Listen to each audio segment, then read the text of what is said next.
Cars used to be simple. You got in, started the engine, and drove. Now, even basic cars come with touchscreens, cameras, apps, voice control, and software updates. And honestly, it's not always clear which of those things actually help.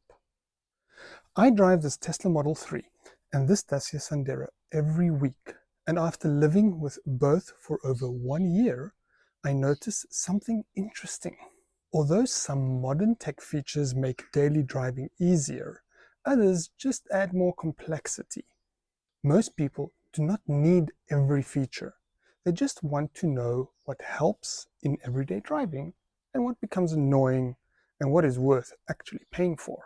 So the real question is not which car is better, it's which tech features make life easier and safer behind the wheel every single day.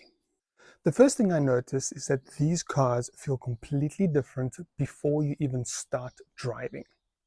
The Tesla feels like a technology product.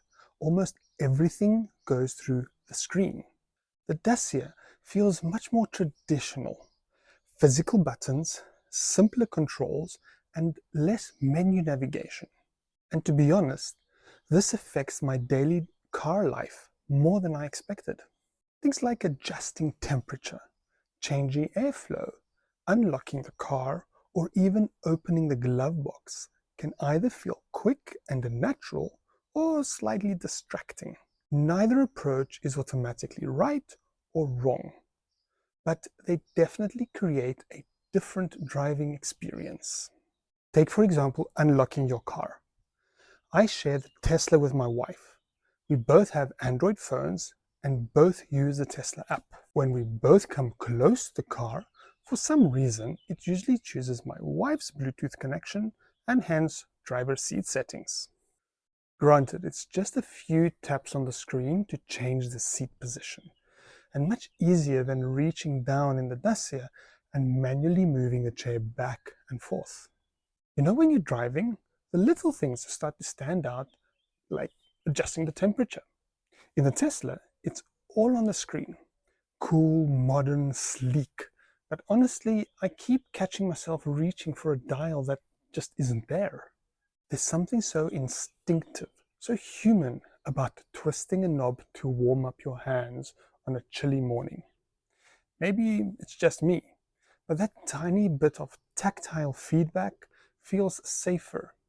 Less eyes off the road, more connection to the car. And the same goes for the airflow. This Tesla's got this slick animated airflow menu on the touchscreen, really futuristic. But in my Dacia, I just nudge the vent with my finger. One quick flick and I'm good. No swiping, no tapping, no hunting through menus while I'm moving. You'd think that opening the glove box would be simple, right? In the Tesla, it's become this little puzzle I play every time. Click into settings, then it's in the control. No, wait, it's under the safety. No, controls. It's definitely controls. But it's not there where I'm looking. So I scroll. Then scroll back up. Then I see it far on the right-hand corner. Finally. It's not a huge deal, but I just want to reach and pull a lever. Dacia has one of those levers. One motion, no menu, no diving, no searching, just a trusty lever doing its job. My wife, though, she's got this future on her side. A quick tap on the steering wheel, voice command button, a calm open glove box, and just like that, voila. The car listens. It's slick, I'll admit. But sometimes I wonder, did we trade a little too much simplicity for the sake of progress? Now, the next item is probably not super advanced tech, but this is something that most upper car trims include nowadays. The automatic parking brake. Not super amazing tech per se, but I think it's a cool way tech can help in the background to make life easier and safer. I have a question for you. How many times have you forgotten to put the handbrake up when in a rush? While I was thinking about this section of the video, it made me realize that modern technology sometimes simplifies things, yet sometimes complicates things that were already simple. Would you mind subscribing and let me know what you think or what you'd like me to cover in the next car or any kind of tech video that I'm doing in the future? You know, driving isn't about getting from A to B.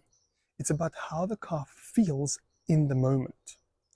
The little things, changing a song, flicking on the indicator, adjusting the wipers. In the Tesla, it's all touchscreens and voice commands. In the Dacia, knobs, levers, and that familiar click. It made me start wondering, does all this tech actually help or just get in the way? Let me start with a favorite of mine, entertainment.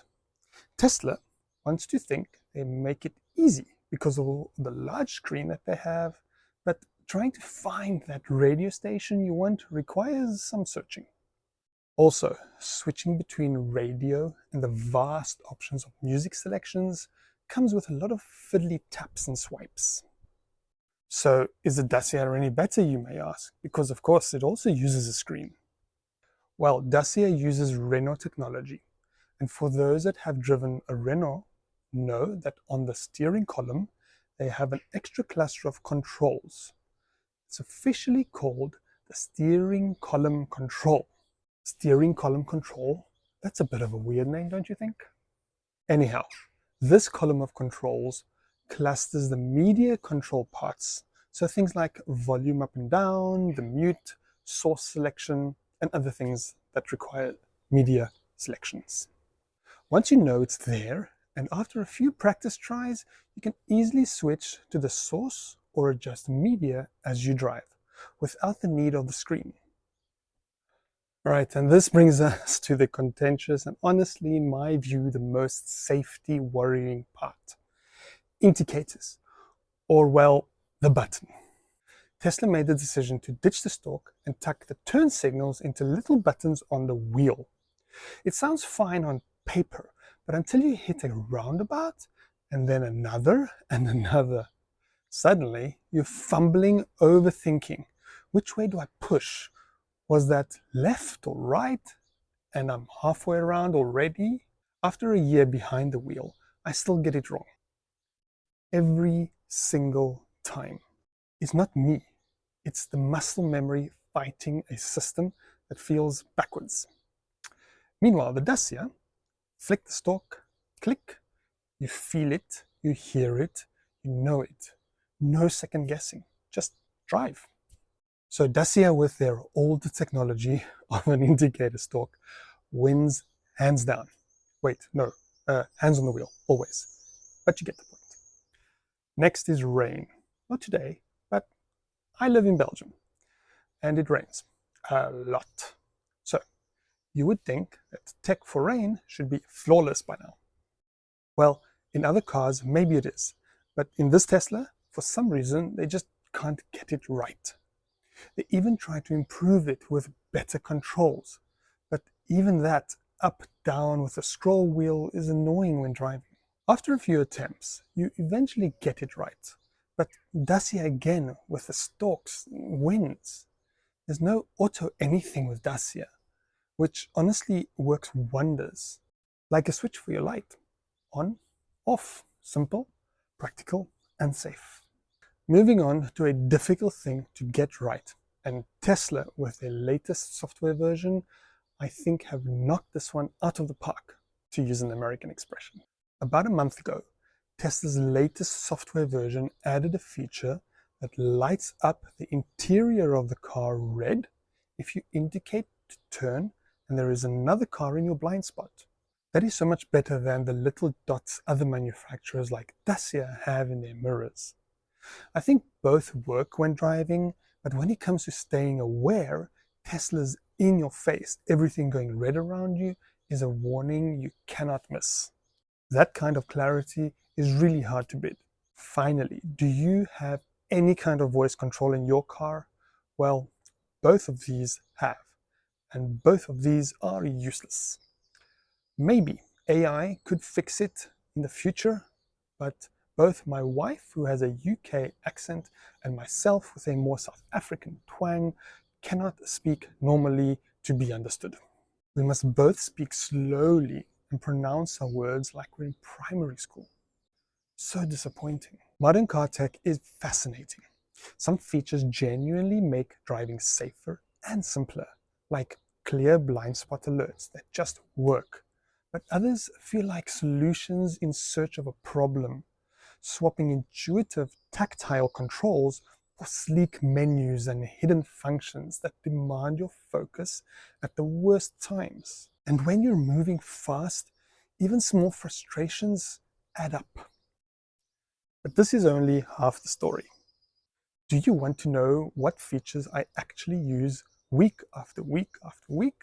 Maybe you'd like to know, when does high tech become worth the price? In part 2, we're going to dive in what really matters. I'll show you some stress-saving tools, the truth about those fancy software updates, and your must-have checklist before buying. It's linked on screen somewhere and below in the description. If it's not live yet, do subscribe, and I'll see you shortly in the next video.